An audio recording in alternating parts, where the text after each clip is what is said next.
সাকলায়েনের সঙ্গে সম্পর্ক নিয়ে মুখ খুললেন পরীমণি।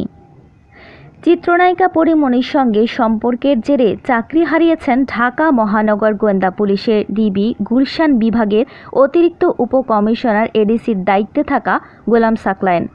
পরীকাণ্ডে আলোচনার শুরুর পর প্রথমে সাকলায়েনকে ডিবি থেকে সরিয়ে মিরপুরের পাবলিক অর্ডার ম্যানেজমেন্টে সংযুক্ত করা হয়েছিল।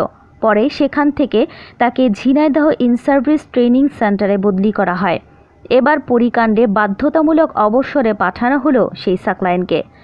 অবসরে সেই নোটিশে বলা হয়, সাকলায়েন ধারাবাহিকভাবে নায়িকা পরীমণির বাসায় নিয়মিত রাত্রি যাপন করতে শুরু করেন।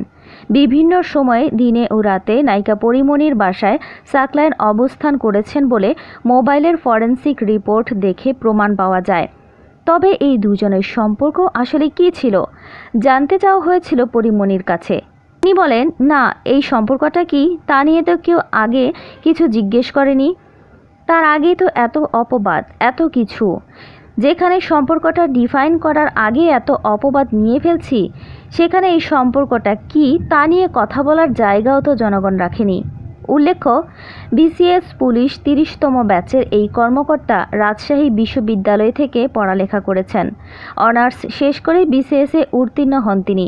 এরপর ৩০তম ব্যাচের পুলিশে প্রথম হয়েছিলেন তিনি। এরকম আরও অনেক ভিডিও পেতে নিউজ এক্সপোজার টিভির সাথেই থাকুন। চ্যানেলটি সাবস্ক্রাইব করুন এবং সাথে বেল আইকনটি বাজিয়ে দিন।